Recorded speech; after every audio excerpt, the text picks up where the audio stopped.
Here we go. Okay. Well, welcome guys to our team call tonight.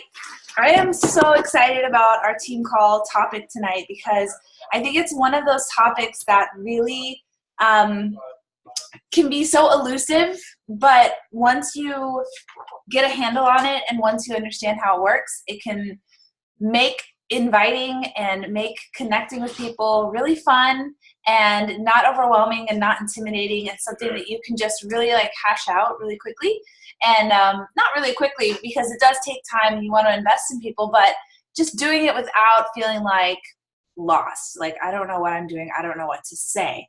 So I'm going to go through this amazing training. I'm getting most of my information here actually from a summit talk that Christina Delgado did, and I just fell in love with it, and I was like, I need to just pass this right along to my team.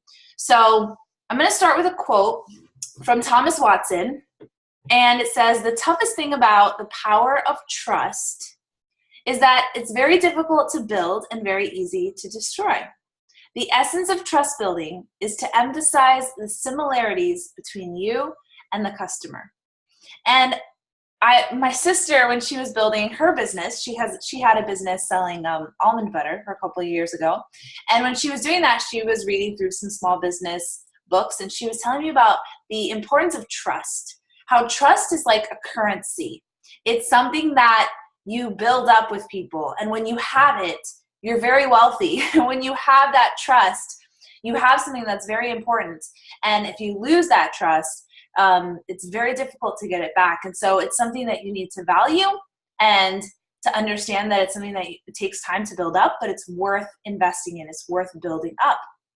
And the way that you build it up, as this quote says, is by highlighting the similarities between you and your customers. So, you know, any little thing that you can do when you're having a conversation with someone to build that connection, to cross that bridge and say, I've been in your shoes.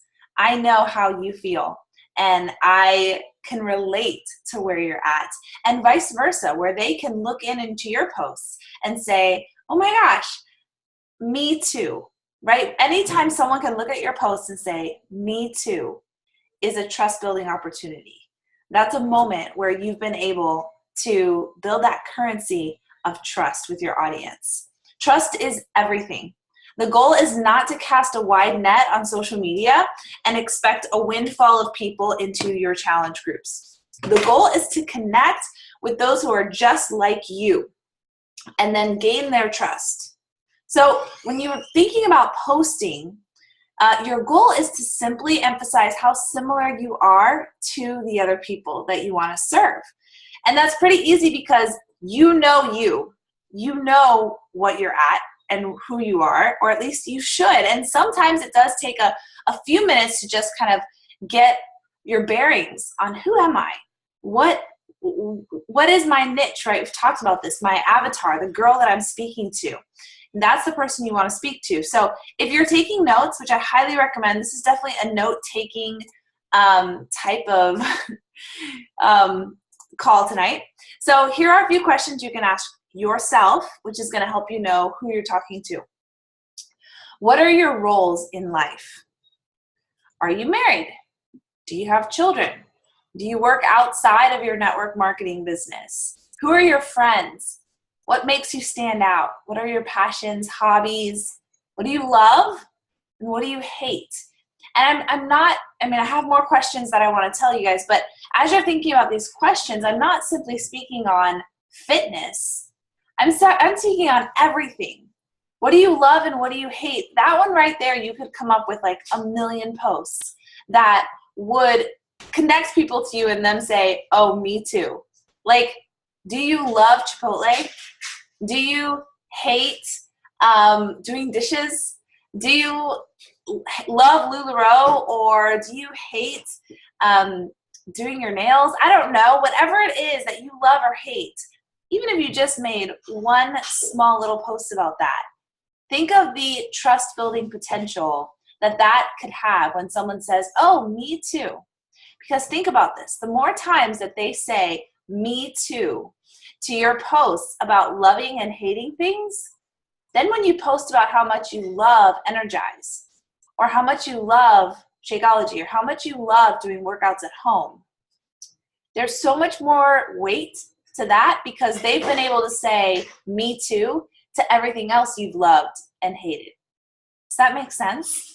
So those posts, even though they may not be like hard hitting, talking about Shakeology or this or that, challenge groups, those little posts about what you love, you hate, your passions, your hobbies, those are so valuable because if you never take time to build trust with people and build that currency, then it's really, really hard to try and connect with them and bring them into your group and invite them in without feeling like you're selling them.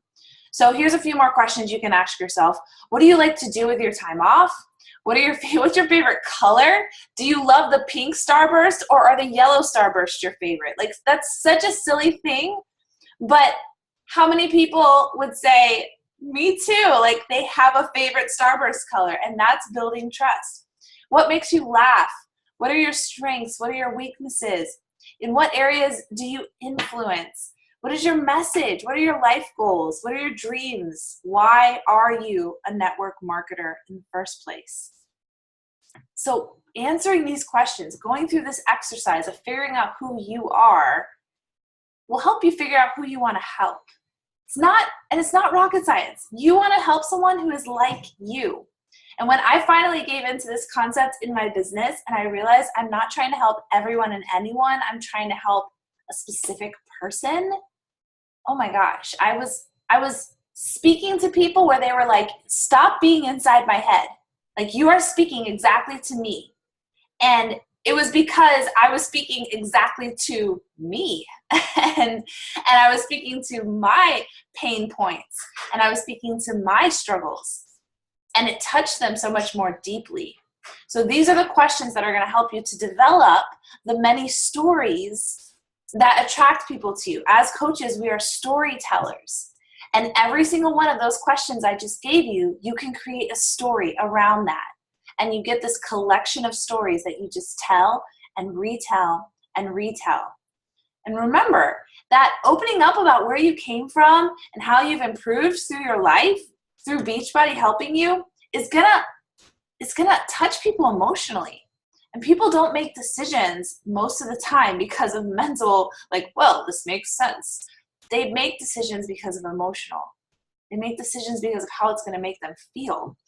People really don't care what you do. They care why you do it. They care what it's going to mean for their lives. It's an emotionally based business. So we have to tell our stories.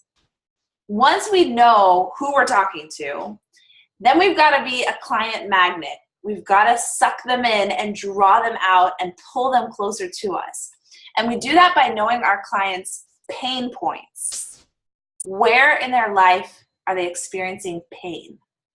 And we relate to that pain point. I know what that feels like.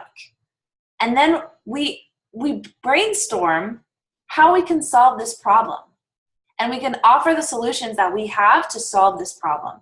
And then the last thing, which I have trouble doing, and I had to remember this, we want to paint a picture of how they're going to feel once that problem is solved, right? So we identify a pain point, we relate to it, we talk about how we can solve it, and we paint a picture of how it's going to be when that pain point is solved. That's the framework. That's going to help us share more than just a sweaty selfie, more than just a picture with a Shakeology bottle. Because here's the God honest truth. That doesn't work. It doesn't work because consider this. Think about this logically. How are you going to make money just posting a workout photo? Like, what does that do for other people? How does it make their lives better? It really does nothing other than proving to them that you're being consistent, okay, which there is some value in that. But other than that, how does that help the other person who's looking at it? What value does it bring to their life? And we only make money when we help other people, when we bring something of value to them. So knowing where our clients' pain points are, knowing where our pain point was before we found Beachbody, Things like having low energy, things like having low self-esteem, being overweight, feeling overwhelmed, having bad habits, being a picky eater, not knowing how to navigate through the grocery store and find the best foods. All of those are pain points. And once we remember those pain points, if it's been a while, or if we're in the middle of it, right, we know exactly what those pain points are. We relate to those pain points. We use phrases like, I know because that was me. I understand how that feels because before Beachbody, that's how I felt. I can totally relate because ... So once we connect to that pain point, then we talk about how I can solve that problem. So you talk about, okay, hey, so-and-so, have you ever felt like this? I know I felt like that, or I feel like that right now. But this is my plan to get out of that. These are the resources I want to use to go from the pain point to where I want to be. Or these are the resources I use that moved me from point A to point B. Because identifying a problem and relating to it is great, but unless we can show people a direction of how to get out of it, again, it's like, what value are you bringing then? So we've got to show them that bridge and show them that path to walk down. Talk about how we're going to overcome that pain point. Share what program we're going to use or we used. What decision did we make? What mindset did we have to have? What was it that helped us to overcome that pain point? Share how we did it or how we are planning to do it. If you're in the middle of it or if you're on the other side, wherever you're at. We're all kind of in the middle of it, but to varying degrees in our journey. What are you planning to do? And then how will they feel when that problem is solved? Paint the picture. When they overcome that pain point, how are they going to feel when they can run with their kids? How are they going to feel when they can fit in that seat at the amusement park? When we were at the New Leadership Conference, one of the corporate guys from, he was the one, if you were at Summit, he was the one who ran the marathon. He was like the chubby guy who ran the marathon with the other guy. He stood up and he told us why he believes in Beachbody. And he was like, I couldn't fit in the amusement park ride seat with my son, and he wanted me to ride that roller coaster with him, and I couldn't fit. We waited that whole line. I got to the front of the line, and I couldn't fit, and I had to turn around and walk away and miss out on that memory with my kid. And then he talks about how he uses the program, he uses Shakeology. He lost 70-something pounds, and the next year he was there in that roller coaster seat riding it with his son. Paint that picture. Paint that picture of what it's going to feel like when that person feels accomplished, energetic, they've lost the weight, they're powerful, they're empowered, they're beautiful, they're alive. You paint that picture of what it's going to mean when they overcome that pain point. Be descriptive of the feelings you have. Help them believe that they can have that too. All right? Now, here's the question for you. Are you attractive? And I don't mean physically attractive, although you all are very beautiful ladies, very physically attractive. But what I mean is, is your social media page attractive? And I posted a post like this a couple of days ago, like a gut check, take a look at your social media and is there a vibe of positive energy, excitement, that you're grateful, that you are seeking to grow and be the best version of yourself. Not that all of our lives are 100% happy all the time, and nobody relates to that, right? That goes back to the pain point, and people should know that you've gone through pain. You have pain points. But on a whole, is your business one that would attract people in? Or is it one where people would say, her posts kind of drag me down. Her posts don't really encourage me. Her posts don't really give me hope. It's just a vent, or it's just, complaining. And I don't see that from any of you guys, but it's just something to keep in mind. Yes, our social media is just kind of like our place, but for us, it's also our business storefront. And we have to keep that in mind, that if you had a business, brick and mortar, you wouldn't want your storefront to have dust or cobwebs or a crack in the window or, weeds all in the front of it, right? Like, you want your storefront to be as attractive as it can be. And obviously we want to be authentic and genuine in our true selves, but always remembering that this is our business. We're trying to grow a business. We want to be attractive. And a big part of that is, are you 100% invested in your growth plan, in your personal development? The more you grow, the more you're naturally, your storefront, your Facebook page, yourself, you're going to be a more positive person. You're going to be someone who's thankful. I don't know if you guys practice the miracle morning, but in the morning, you write down 3 things you're grateful for. You practice gratitude, and out of that springs joy, because joy is something that you can practice if you are consistently seeing the grateful things that are happening all around you. So yes, life isn't always rainbows and butterflies, but can we cultivate and be grateful people and be people who are joyful and problem solvers instead of complainers or whatever? And again, I don't see this in you guys at all. Are you sincere, or are you putting up a facade, right? Do people genuinely feel like you have their best interests in mind, or that you're just looking for a sale? And again, I think our team excels in this. I don't have any red flags here. Are you selling, or are you sharing? Is there consistency to your images, to your brand, and to your content? All right, so when we talk about images now, moving to this attractiveness, are your images scroll stopping? Now, I don't mean that they have to be like Becca Robinson level photography and graphics and all that, but it cannot have terrible lighting, grainy, 1,000 different busy pictures, lots of words, and just keeping in mind that you want it to be as clean and well lit and impactful as it possibly can be. And I know we're all doing this on the fly, but I was really challenged at Summit to kind of up my game, especially when it came to Instagram, to having photos that were just a little more thought through, a little more thoughtful. And again, I posted in the team page just some little small changes that I've been making to clean up the background. If I'm taking a food photo, just put it on a white background, or little things like that is going to be scroll stopping. That is, hopefully someone's eye is going to stop, because we want them to stop so that they will read our message, so that they will read our content. We stop them with our images, and then we connect them with our words. So we want to really share and have that great content, have those imageries, painting the picture of our message, taking time to craft our message. You want to open with a bang. You want to have that first line be storytelling and intrigue people in and create a scene for them, engage them early with what you want them to relate to. Space out your paragraphs instead of having one big chunk of words which is hard to read.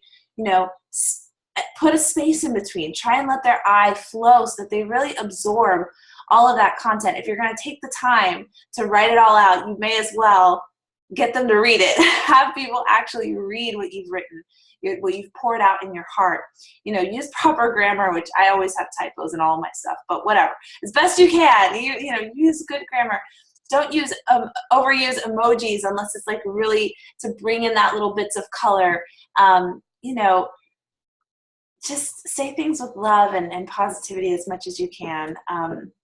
And one thing also that I have noticed that I used to do, and I'm trying to do less, just because I was always a journaler as a kid and then as a teenager and whatever, and I would always write, I don't know why, but I would always write in the third person. So I would always write Vanessa, you need to, trust God, and, you know that he's got you, and da-da-da-da, and I'd always write almost to myself, and I'd use the word you a lot. And I realized that in some of my posts early on, and I still catch myself doing it now, I would write that as I was getting inspired myself. I would write things like, you've got to be stronger, you've got to this, you've got to that. And to some people, it was coming off as I was being in their face, you've got to whatever. it was just an expression of what I was feeling for me, but it was coming across as like aggressive and a little preachy and like judgmental, like, oh, you people. But it was like, Vanessa, you. And so I just started to change my language of like, I, and having it be like, this is my journey. Like, I want to be a stronger woman instead of like, you need to be a stronger woman. So things like that, where you're just sharing your story, painting that picture, and just mindful of how your message is coming across so that you are attractive and you're being that magnet. So you're going to craft this story by describing the pain point, relating to the pain point, describing the solution to the pain point, and then telling your audience how they will feel when they overcome that pain point. And tap into your emotions, tap into that why of why this is important for you, why this is important to you. Then the last thing you want to do is be wary of sharing what we do so much and not enough of why we do what we do. So when we first start coaches, at least for me, my knee-jerk reaction was to just talk about what we're selling. What is the 21 Day Fix? Well, here's what it is. It's containers, and it's this, and it's workouts, and it's 30 minutes, and it's weights, and then there's cardio, and then there's yoga, and then there's Pilates, and then, you kind of drink Shakeology with it, and then you're in this challenge group, and, it's just like all the what of what it is, which is good, but, they could get that on a website. They could get that anywhere. They could search Google and find out what it is. But to know, why is Vanessa Fernandez doing this? Why does she want to push herself and do this program with 3 kids? Why, all of these whys that when you share them, little light bulbs go off in people's heads and they start to see themselves in you. And so instead of posting you never, ever, ever, ever, ever should be posting like a stock photo of like Pio or TurboFire or whatever. Because again, if they can go on Google and find that, that's not where you're going to be white noise. You're going to blend into everything else. That's why like a sweaty selfie or just you with your Shakeology cup is not effective, because it's not going to cut through and really speak to people. But if you can dig in and say why you're doing this, why are you guys doing Shift Shop? For those of you who are doing it, why did you decide? Why do you do workouts in the morning instead of at night, or at night instead of in the morning? Like, for everything you do, why do you grocery shop at Aldi? Why do you prep your food? Why do you make those meals for your kids and those meals for you? Why do you pack healthy snacks? Why do you drink so much water? What, the little 4-year-old kid who asks why for every single thing. Channel your inner 4-year-old kid and ask why for every single thing. And if you can answer that and create a little story around that and say, well, here's why, because my, grandfather had Alzheimer's, and exercising is a way to combat Alzheimer's, and it runs in my family, and I don't want to end my life that way, and I'm going to do everything in my power to not,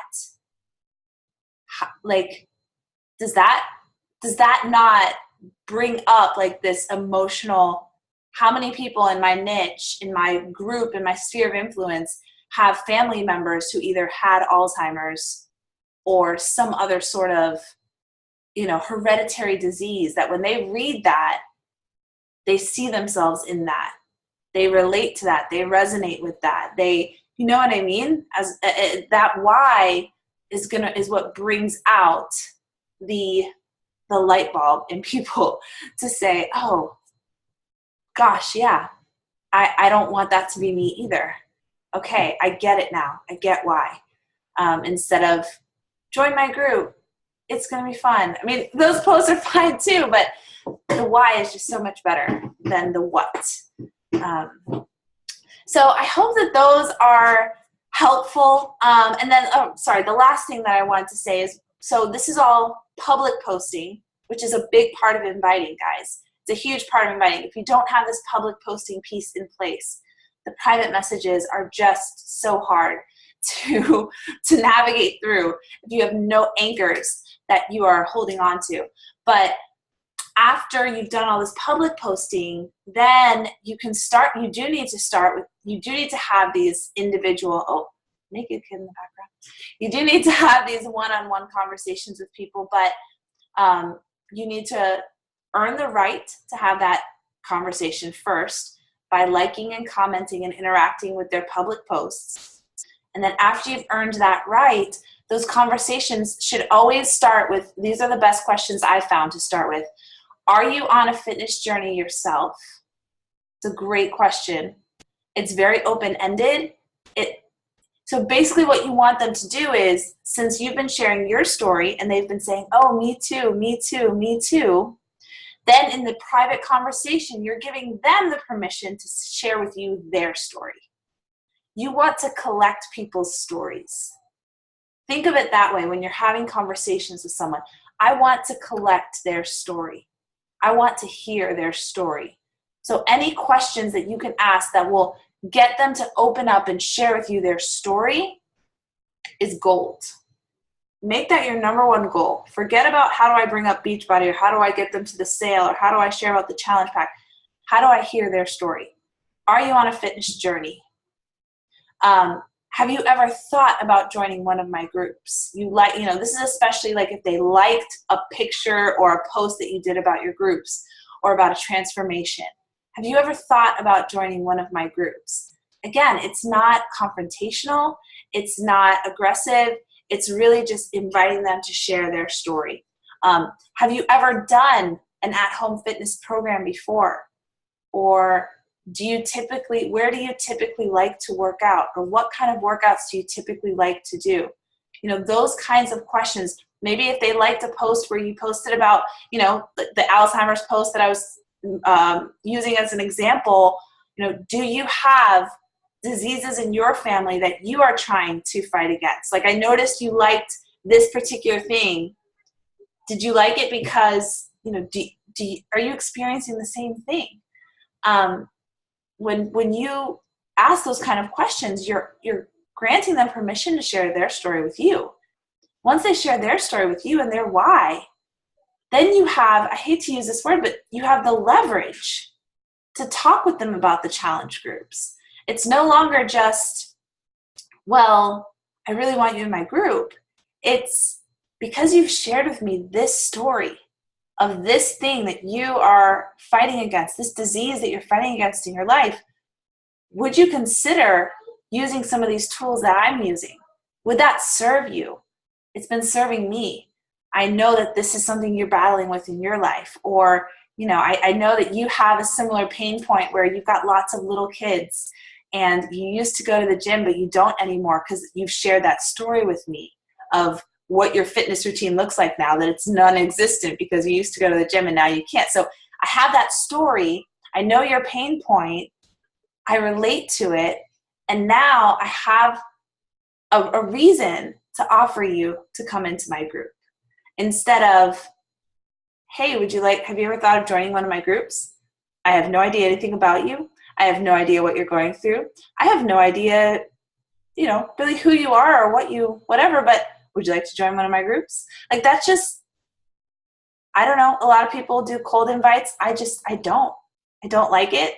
I don't think it's not the way I want to build my business. I want to offer something to someone because I genuinely understand where they're at and feel like this would serve them in their life.